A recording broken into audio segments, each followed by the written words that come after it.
Então veja bem, se o sacerdócio de Arão fosse perfeito, não haveria necessidade de outro sacerdócio. Mas aquele sacerdócio de Arão tinha aí várias coisas que não deixavam que ele fosse perfeito. Primeiro, os homens que assumiam o sacerdócio eram descendentes de Arão, não é Deus que escolheu. Eles entravam porque eram descendentes de Arão.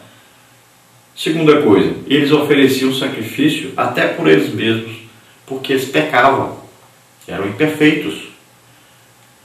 Terceiro, esse sacerdócio tinha princípio e tinha fim.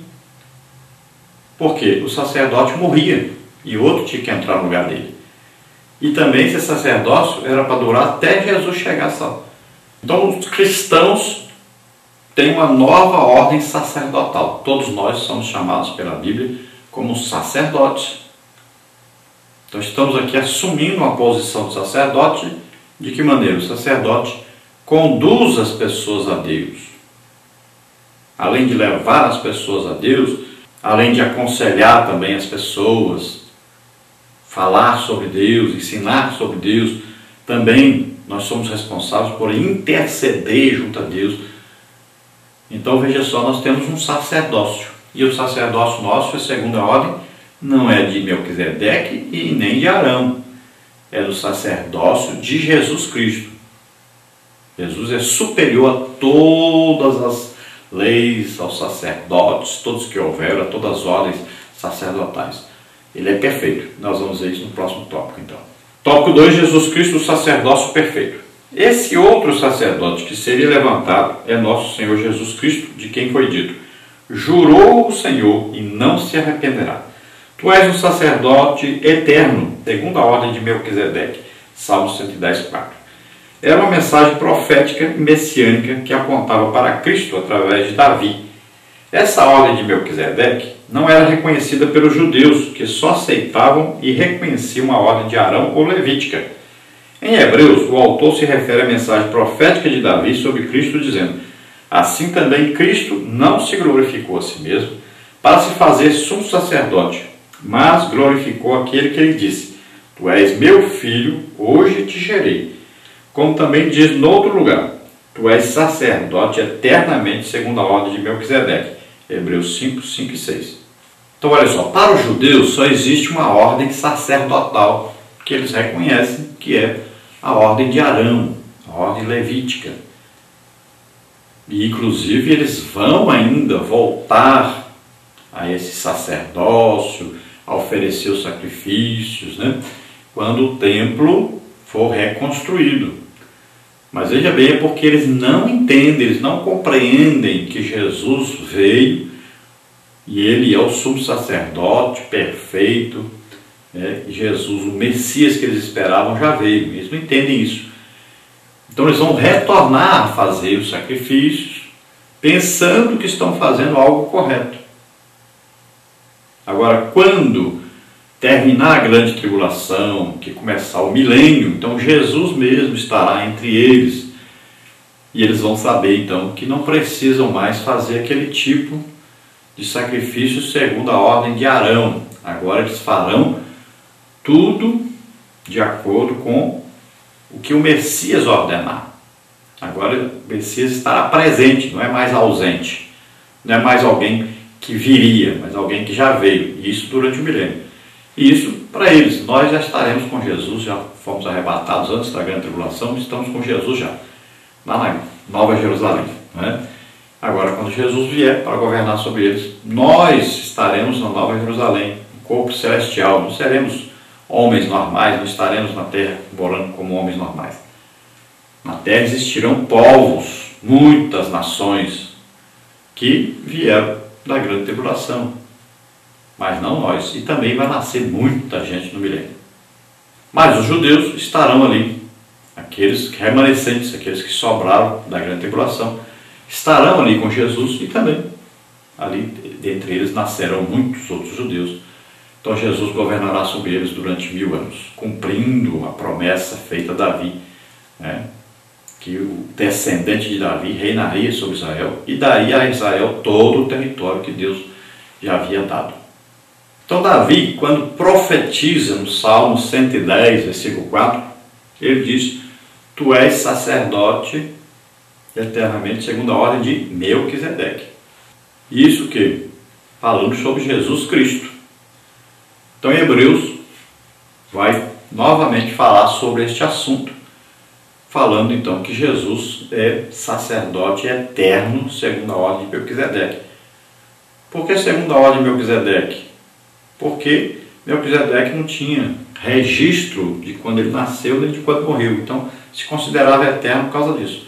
Então Jesus é sacerdote eterno, porque como Deus não tem princípio de dias e nem tem fim de dias. Jesus como homem morreu e ressuscitou. Como Deus, ele não nasceu de Maria como Deus, ele nasceu como homem de Maria.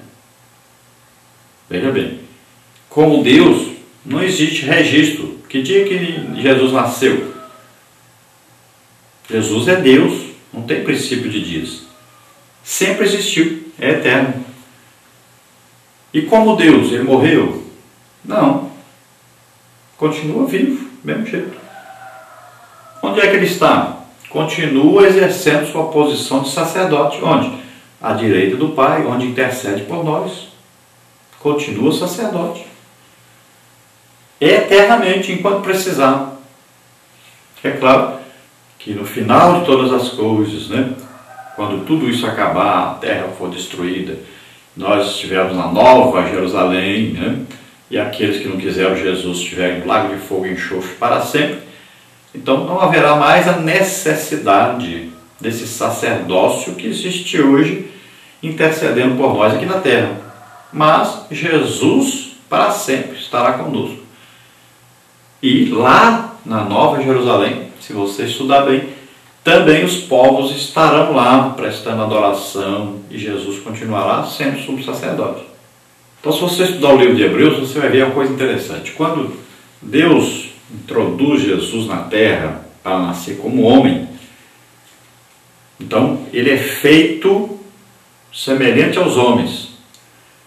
Agora, quando Jesus ressuscita, que ele vai entrar no céu, está dizendo: eu hoje te gerei. De que maneira agora? Não é mais um homem simplesmente. Agora, não é um homem feito em imagem e semelhança dos homens agora. Agora ele é a imagem e semelhança de Deus e ele é eterno, vai se assentar à direita do Pai, como homem num corpo humano transformado, ressurreto, glorificado. Então agora Deus pode dizer: eu agora te gerei. Então agora aqui no céu vai ter um homem um pouco glorificado. Antes não tinha. Então na presença de Deus, agora eu hoje te gerei.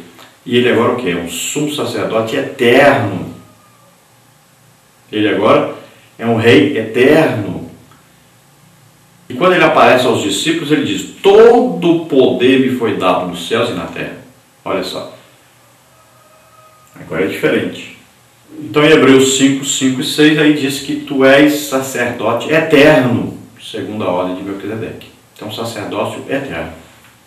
No tópico 3 nós vemos a ordem de Melquisedeque. A expressão segundo a ordem de Melquisedeque é tipológica. Hebreus 7, 15.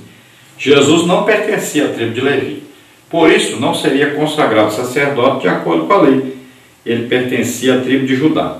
Porque aquele de quem essas coisas se dizem pertence a outra tribo, da qual ninguém serve o altar, visto ser manifesto que nosso Senhor procedeu de Judá. E concernente a essa tribo, nunca Moisés falou de sacerdócio, Hebreus 7, 13 e 14. Mas o sacerdócio de Cristo é superior ao de Arão, como está escrito em Hebreus 5, 6, 7 e 7. Era um sacerdócio eterno, Hebreus 5, 6.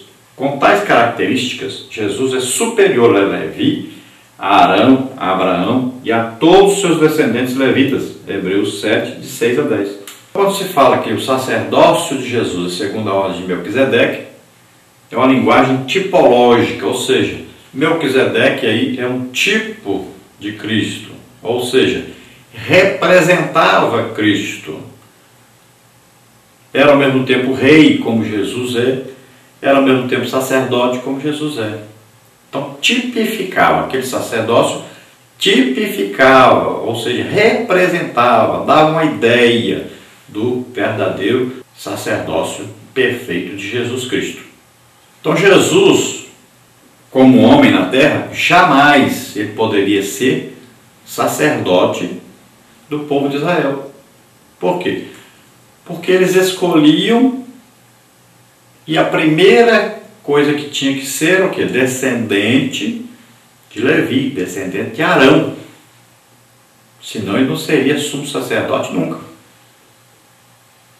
Então, o primeiro item ele já não passaria, porque ele era da tribo de Judá, não era da tribo de Levi.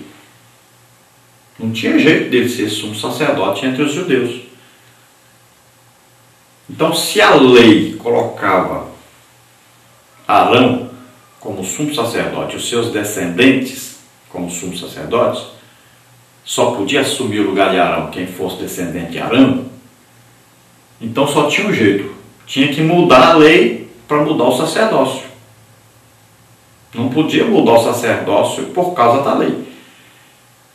Então o que Jesus diz? A lei, os profetas duraram até João Batista. Agora quando Jesus chega, então a lei acabou a sua função. A função da lei era o quê? Mostrar, revelar o pecado ao homem para que ele tivesse necessidade de um salvador. A lei não salvava ninguém. Pelo contrário, a lei condenava. A lei revelava o pecado e condenava o homem, mas não mostrava a solução para o homem. Mostrava que ele era pecador e precisava de um salvador. Então quando Jesus chega, olha aí, o que João Batista diz? Eis o Cordeiro de Deus que tira o pecado do mundo. Agora está apontando para Jesus. Então a lei agora não tem mais a sua força de condenar. Por quê? Porque Jesus vai levar os nossos pecados sobre ele. E é o que ele fez. Então a lei revelava nossos pecados e nos condenava. Condenava a quê? A morrer, morte de cruz. E para onde? Para o inferno.